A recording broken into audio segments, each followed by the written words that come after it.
Bienvenidos y bienvenidas a El Cajón de las Curiosidades, el lugar donde abrimos las tapas del tiempo para descubrir los secretos más asombrosos del pasado y los misterios que todavía resuenan en nuestro presente. Hoy viajaremos muy atrás, antes de nosotros, antes incluso de que algo parecido a los seres humanos pudiera imaginarse. La Tierra fue escenario de un acontecimiento tan violento y decisivo que la vida nunca volvió a ser la misma. No fue el fin del mundo, aunque así lo parezca. Fue el fin de un linaje de protagonistas y el comienzo de otro. Hoy exploraremos el momento exacto en que los grandes dinosaurios desaparecieron de la faz de la Tierra, dando inicio, sin saberlo, al camino que, millones de años después, haría posible nuestra existencia. Este es el día en que los dinosaurios desaparecieron y comenzó nuestro destino. Hace aproximadamente 66 millones de años, un objeto procedente del espacio entró en la atmósfera terrestre. Los estudios más recientes, apoyados en múltiples líneas de evidencia, indican que se trató de un asteroide de entre 10 y 12 kilómetros de diámetro. Para entender su magnitud, un cuerpo del tamaño de una ciudad. No cayó en cualquier parte, sino en una región geológicamente particular. La plataforma carbonatada de la península de Yucatán, donde abundaban depósitos de carbonato cálcico y yeso. Ese detalle, la química del blanco impactado, resultaría clave para las consecuencias posteriores. El impacto dejó una cicatriz gigantesca, el cráter de Chicxulub, hoy enterrado bajo sedimentos marinos y capas de roca, con una extensión de unos 180 kilómetros de diámetro. Su nombre proviene del pueblo cercano de Chicxulub Puerto, en el norte de Yucatán. Bajo la superficie, sus anillos concéntricos, su pico central colapsado y sus materiales fundidos narran, como un fósil geológico, la historia del golpe. Las coordenadas de perforación científica más relevantes, registradas en la expedición 364 del IODP-ICDP en 2016, se ubican aproximadamente en 21.45 de norte y 89.95 de oeste, justo donde se extrajeron los testigos de roca que confirmaron la magnitud del evento. Ese núcleo, extraído a más de 1 kilómetro bajo el fondo marino, reveló algo extraordinario. El impacto no solo destruyó, también alteró el subsuelo de manera que permitió la entrada y circulación de fluidos calientes durante decenas de miles de años. Allí, bajo el cráter, se creó un sistema hidrotermal que funcionó como un inesperado refugio químico para la vida microscópica. Un recordatorio de que incluso la devastación puede incubar comienzos. Pero volvamos al instante del golpe.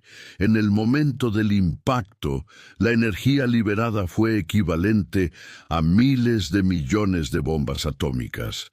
Rocas se fundieron instantáneamente, el océano se abrió como si hubiese sido levantado desde abajo, y toneladas de material fueron expulsadas hacia la atmósfera.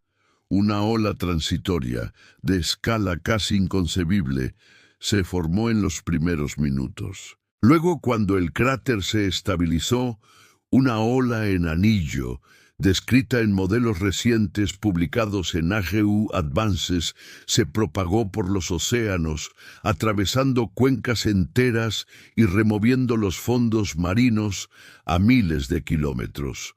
Estamos hablando de un tsunami que no afectó solo a una costa, sino a un planeta entero. El cielo también cambió.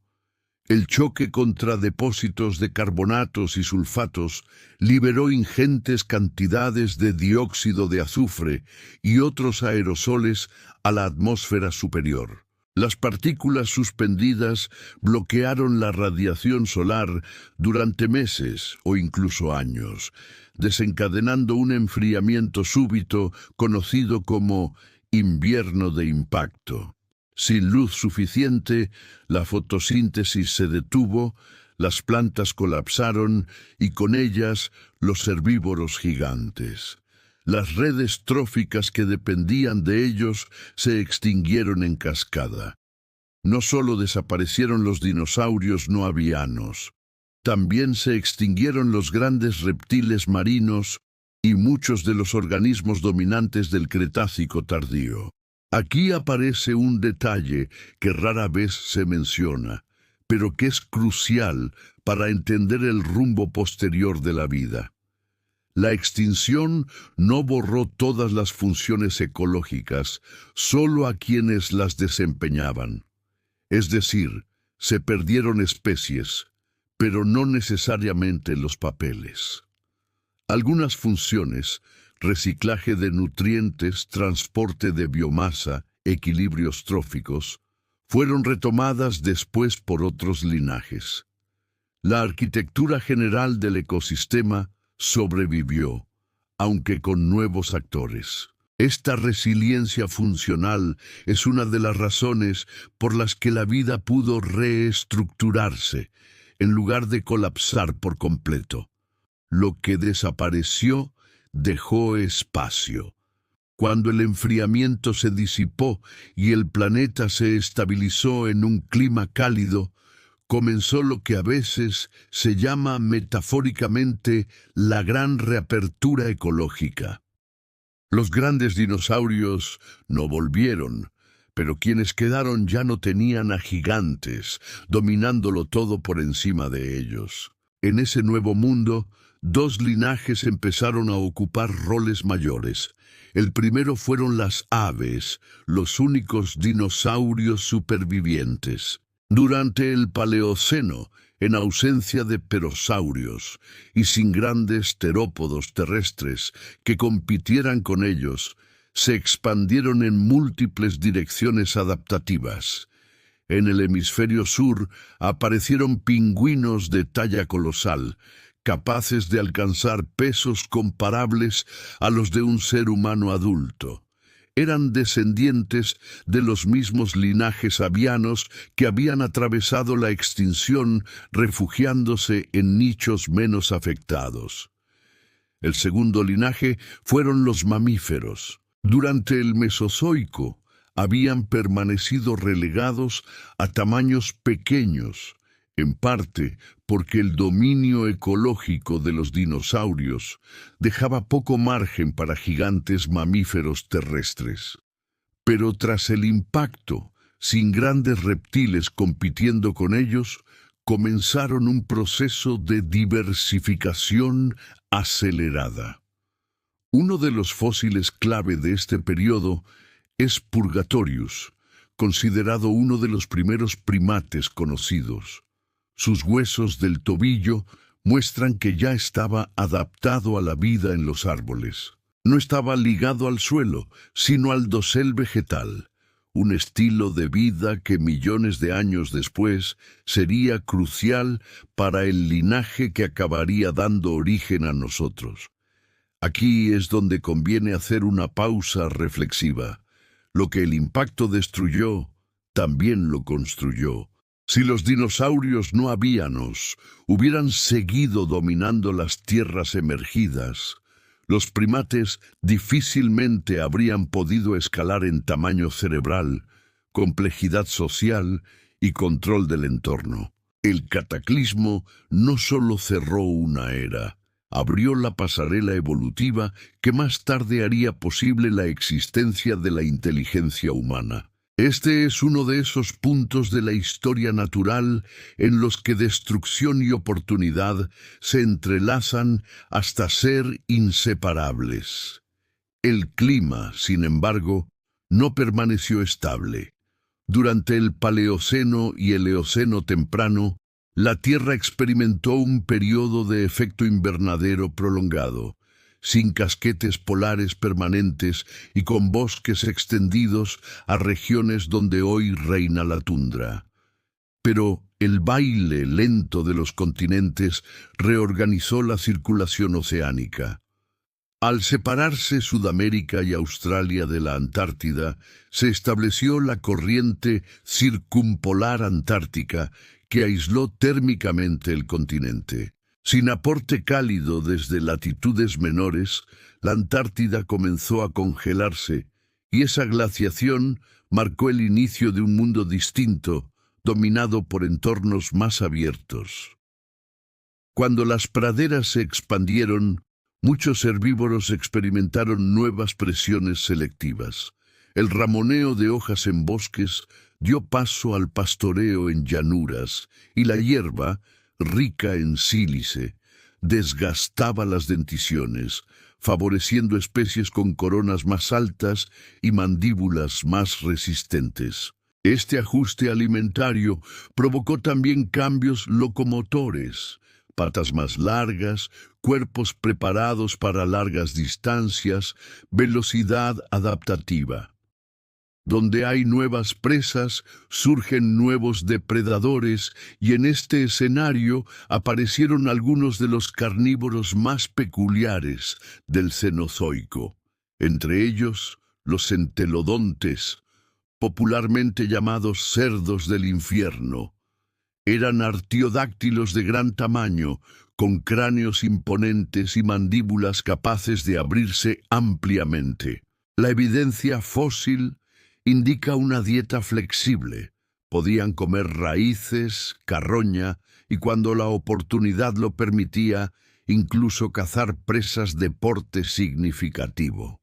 Eran oportunistas ecológicos, y su aspecto robusto y sus fuertes inserciones musculares sugieren que eran tan temidos por otras especies como por miembros de su propia clase. Algunos cráneos hallados muestran marcas de combates entre individuos. Este fue uno de los primeros grandes experimentos tróficos del mundo mamífero en ascenso. Mientras tanto, otro grupo de mamíferos se embarcaba en una transformación aún más radical: el retorno al océano. Los ancestros de los cetáceos comenzaron como animales terrestres, pero a medida que los ecosistemas marinos ofrecían recursos abundantes, surgieron adaptaciones progresivas. Primero, patas anfibias, luego extremidades propulsoras, modificaciones en la columna para nado ondulatorio y cambios craneales que permiten la ecolocación o respiración eficiente. Fósiles como Rhodocetus documentan esta transición con precisión anatómica, revelando una evolución guiada por oportunidad. Hasta aquí llevamos medio viaje, desde la caída del asteroide hasta el nuevo paisaje de linajes que emergieron y se reorganizaron. Falta todavía explorar el ascenso y retirada de gigantes marinos como el megalodón, la megafauna de la edad de hielo, la aparición del ser humano como fuerza ecológica, y finalmente la pregunta que convierte este documental no en historia antigua, sino en un espejo del presente. ¿Podría repetirse un evento así? Y si ocurriera, ¿estaríamos preparados? Si te está gustando esta historia, suscríbete, deja tu like y activa la campanita para que sigamos trayéndote relatos como este. La Tierra siguió cambiando. Conforme las corrientes oceánicas se reorganizaron y los continentes adoptaron posiciones más cercanas a las actuales, los mamíferos continuaron diversificándose. Algunos se hicieron corredores veloces, otros excavadores, otros trepadores. Y en los mares comenzó a alzarse un nuevo superdepredador, Otodus megalodon. Este tiburón gigante dominó los océanos templados durante aproximadamente 20 millones de años. Lo conocemos por sus enormes dientes cerrados, algunos de más de 17 centímetros de longitud. Durante décadas se lo imaginó como una versión gigantesca del tiburón blanco moderno, pero nuevas reconstrucciones biomecánicas, basadas en el análisis de columnas vertebrales fosilizadas y en modelos hidrodinámicos, sugieren que tenía un cuerpo más alargado y eficiente para largas distancias. Se cree que podía superar los 18 metros de longitud, posiblemente más. Megalodón se alimentaba principalmente de cetáceos jóvenes o medianos, ballenas primitivas, focas y sirenios. Era un cazador capaz de fracturar huesos gruesos de un solo mordisco. Pero lo más interesante es que probablemente poseía endotermia regional, una forma de sangre caliente parcial que le permitía mantener su musculatura y órganos clave más calientes que el agua. Eso le daba velocidad y potencia, pero a un coste energético enorme. Mientras el mundo permaneció cálido y las presas abundaron, esa estrategia funcionó. Con el enfriamiento del Plioceno, las ballenas migraron hacia latitudes altas, más frías, donde el acceso para un animal de tan alto requerimiento energético resultaba insostenible. Al mismo tiempo, surgieron nuevos competidores, como los antepasados de las orcas, más pequeños, más cooperativos y con caza en grupo. Los gigantes no siempre pierden por ser vencidos, a veces pierden porque el mundo deja de estar construido para ellos. En tierra firme, el paisaje siguió transformándose hasta llegar al Pleistoceno, la llamada Edad de Hielo. No fue un invierno eterno, sino una sucesión de pulsos glaciales e interglaciales. Durante los momentos fríos, enormes casquetes polares se expandían y el nivel del mar descendía, dejando al descubierto puentes terrestres entre continentes. Durante los periodos cálidos, el hielo retrocedía y los paisajes cambiaban de nuevo. Fue la era de la megafauna: mamuts, rinocerontes lanudos, ciervos gigantes, felinos de colmillos largos, osos de tamaño colosal. En Sudamérica, un protagonista inusual caminaba sobre las llanuras: Megatherium americanum, el perezoso gigante terrestre, comparable en masa a un elefante. Podía erguirse sobre sus patas traseras, usando la cola como soporte, levantando ramas altas o escudriñando el horizonte. En Asia, mientras tanto, otro gigante evolucionaba en los bosques: Gigantopithecus blacki, el mayor primate que haya existido. Más cercano a los orangutanes que a los gorilas, alcanzó alturas estimadas de hasta 3 metros. Sin embargo, su supervivencia dependía de la existencia de bosques densos y alimentos específicos. Cuando el clima fragmentó esos hábitats, su tamaño pasó de ventaja a vulnerabilidad. Aquí ocurre otra transición. Aparece el ser humano, la especie capaz de fabricar herramientas, cooperar en grupos amplios y modificar su entorno. No éramos los más fuertes ni los más veloces, pero sí los más adaptables. Muchos fósiles hallados en América del Sur y Norteamérica muestran señales claras de interacción entre humanos y megafauna. Nuestro papel, sumado al cambio climático, alteró el equilibrio final de ese mundo. Y ahora llegamos al giro que conecta pasado remoto con presente inmediato. ¿De dónde vino el asteroide que puso en marcha toda esta cadena? Las principales hipótesis se concentran en 2 regiones del sistema solar: el cinturón de asteroides. Una colisión antigua entre cuerpos grandes pudo haber expulsado fragmentos que, tras millones de años de resonancias gravitacionales, terminaron en trayectoria hacia la Tierra. La nube de Oort, un reservorio lejano de restos helados que periódicamente puede ser perturbado por el paso de estrellas cercanas o por variaciones en la fuerza gravitatoria galáctica, enviando objetos hacia el interior del sistema solar. La geoquímica del material de Chicxulub, especialmente los niveles de iridio y la textura de las rocas fundidas, apunta a que el proyectil habría sido una condrita carbonácea, un tipo de asteroide primitivo rico en minerales volátiles y metales raros.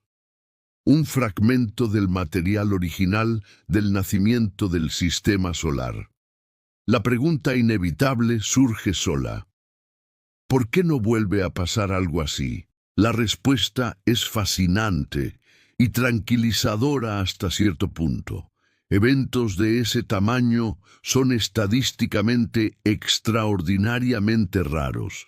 De acuerdo con los registros de cráteres continentales y simulaciones de frecuencia de impactos, un objeto de más de 10 kilómetros solo golpea la Tierra aproximadamente una vez cada 90 a 120 millones de años. No es que el riesgo sea cero, es que pertenece a escalas temporales que superan la duración promedio de una civilización.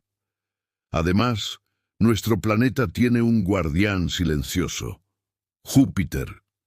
Su enorme masa actúa como escudo gravitatorio, desviando o capturando muchos objetos que entrarían al sistema solar interior. Pero la pregunta más importante no es si puede volver a pasar, sino qué ocurriría si pasara mientras hay humanidad. Y ahí la historia continúa. No olvides apoyar nuestro contenido. Suscríbete, dale like y comparte. Esto nos ayuda a crecer y a compartir más historias curiosas. Agradecemos mucho tu apoyo. Hoy sabemos mucho más del espacio que cualquier otra especie en la historia. Miles de objetos cercanos a la Tierra, los NEOs, son medidos y reobservados por redes que no duermen, telescopios que peinan el firmamento noche tras noche y centros que recalculan órbitas cada vez que aparece un dato nuevo. En 2022, dimos un paso que durante décadas solo habitó la ciencia ficción. Una nave impactó deliberadamente contra un pequeño asteroide y acortó su periodo orbital. No fue un experimento en un laboratorio, fue el primer gesto práctico de defensa planetaria. Demostramos que la trayectoria de una roca espacial puede cambiarse. Ese logro abre expectativas, pero también dibuja fronteras. Para objetos de decenas o cientos de metros, los que arrasarían una ciudad o una región, existen estrategias viables. Un choque controlado al estilo del ya probado impacto cinético. La paciente atracción de un tractor gravitatorio que empuja con el peso de la física durante años, o incluso en escenarios extremos, el uso de energía nuclear no para pulverizar, sino para ablar la superficie y modificar la órbita con la expulsión de material. Todas comparten una condición sencilla y exigente a la vez: tiempo. Con una década o dos de aviso, bastan milímetros por segundo de corrección para que, cuando la órbita regrese al cruce, la Tierra ya no esté allí. Pero si el visitante tuviera el tamaño del proyectil que abrió Chicxulub, el tablero cambia. La energía y la inercia de un cuerpo de 10 kilómetros superan con mucho nuestra capacidad operativa actual si el aviso es corto. La única posibilidad realista sería detectarlo con antelación de décadas y coordinar múltiples misiones que combinen empujes distintos. La defensa planetaria existe, pero pivota sobre el descubrimiento temprano. Por eso el nuevo radar del siglo XXI no es una antena, sino un sistema distribuido de ojos y cerebros, grandes telescopios capaces de cartografiar el cielo profundo con rapidez, instrumentos en infrarrojo que revelan cuerpos oscuros que el visible no ve, y misiones que vuelven a los asteroides escenarios de prueba para medir con precisión qué ocurre cuando empujamos de verdad. Estas no son demostraciones para titulares, son los números finos que permiten diseñar desvíos con ingeniería, no con esperanzas. El riesgo, para ser útil, debe hablar un idioma comprensible. Existen escalas que traducen probabilidades y consecuencias a señales claras. Del no hay amenaza al impacto con efectos globales. Y también escalas más técnicas que comparan cualquier posibilidad de choque con la tasa natural de encuentros para ese tamaño y esa fecha. Así entendemos por qué un objeto que aparece unos días en los medios suele bajarse a cero cuando llegan más observaciones. La incertidumbre inicial se contrae, la elipse orbital se afina y la colisión desaparece del mapa. Pongamos el peligro en contexto humano. En 2013, sobre una ciudad rusa, un objeto de unos 20 metros explotó en la atmósfera, liberando energía suficiente para quebrar ventanas por kilómetros y herir a cientos de personas con sus fragmentos invisibles. No hubo cráter, pero sí un recordatorio de que el cielo es dinámico. En 1908, sobre la taiga siberiana, la explosión aérea de un cuerpo mayor aplanó bosque en miles de kilómetros cuadrados. Impactos así no extinguen especies, pero transforman paisajes. A partir de 100 o 150 metros, hablamos de áreas metropolitanas. Con 300 o 500 de daños regionales y tsunamis si la caída es oceánica. A partir del kilómetro, el clima global y la agricultura entran en juego. No todo asteroide es un fin de todo, y justamente por eso la respuesta inteligente es un abanico. Desvío si hay tiempo. Protección civil si el aviso es corto. La coordinación ya existe. Hay redes internacionales que comparten datos y ensayan respuestas. De tanto en tanto, el mundo científico organiza simulacros con un asteroide ficticio y fecha de llegada, y obliga a equipos reales a comportarse como si no fuera un ensayo. ¿Quién observa? ¿Quién comunica? ¿Qué misión se prepara? Esos ejercicios muestran que el problema no es solo ingeniería, sino logística, diplomacia, comunicación del riesgo y decisión política bajo incertidumbre. La defensa planetaria es también un acuerdo de civilización. Mientras tanto, la propia física nos susurra detalles que ya incorporamos a los cálculos. La luz del sol calienta la superficie de una roca. Esa roca reemite calor y ese reflujo imperceptible actúa como un minúsculo motor que con los años empuja la órbita. Ese efecto, invisible para el ojo, puede decidir si un encuentro es cercano o es colisión. Por eso no basta con descubrir. Hay que conocer forma, densidad, rotación, composición. Un asteroide compacto responde diferente a un montón de escombros tenue y poroso. El impacto que ya ejecutamos nos enseñó otro matiz clave. La nube de material expulsado multiplica el empuje, pero añade complejidad a la predicción. La realidad, no el pizarrón, dicta los parámetros. Si el aviso fuese corto y el objeto pequeño, la respuesta es terrestre. Alerta temprana, trayectoria de entrada, selección de ventanas lejos de ciudades, protocolos de refugio y de cristales. La defensa planetaria incluye la protección civil aquí abajo. Reconocer que no todo se resuelve en el espacio y que a veces la acción inteligente es ordenada, humilde y eficaz. Y sin embargo, esta historia no es una amenaza permanente, sino una oportunidad rara. Porque el mismo proceso cósmico que cerró la era de los grandes dinosaurios terrestres abrió el espacio en el que prosperaron los mamíferos y, dentro de ellos, una rama que trepó árboles, afinó manos y ojos, inventó herramientas y decidió mirar hacia arriba. Por primera vez en 4.500 millones de años, la vida en la Tierra entiende su vulnerabilidad y al mismo tiempo posee medios para protegerse. No es un motivo de soberbia, es un llamado de responsabilidad.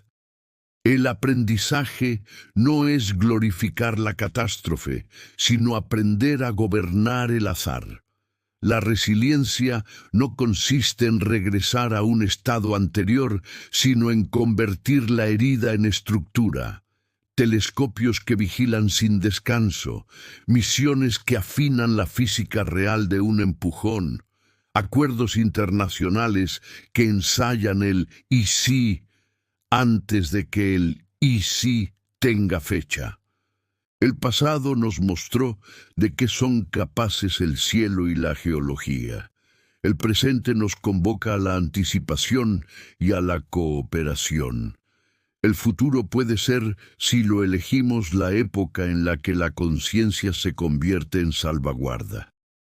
Llegados a este punto, la pregunta ya no es si el cosmos volverá a lanzar una piedra, sino qué hará la humanidad con la oportunidad que heredó. Podemos mirar hacia otro lado, o podemos sostener esta vigilancia, abrir más ojos en el cielo, entrenar mejor nuestras manos y aprender a hablar entre nosotros con claridad cuando se trata de riesgo y de ciencia. Esa es la verdadera herencia de aquel instante remoto, no el miedo, sino la madurez. Si esta historia te hizo mirar la vida y nuestro lugar en ella desde otra perspectiva, quédate con nosotros para ver más relatos como este. Tu curiosidad mantiene vivo este proyecto. Cuéntanos en los comentarios qué te gustaría que investiguemos y narremos después. Gracias por acompañarnos. Apóyanos con tu like y con la campanita activa. No te perderás nuestra próxima historia. Aquí, en el cajón de las curiosidades, la aventura sigue. Hasta la próxima, curiosos.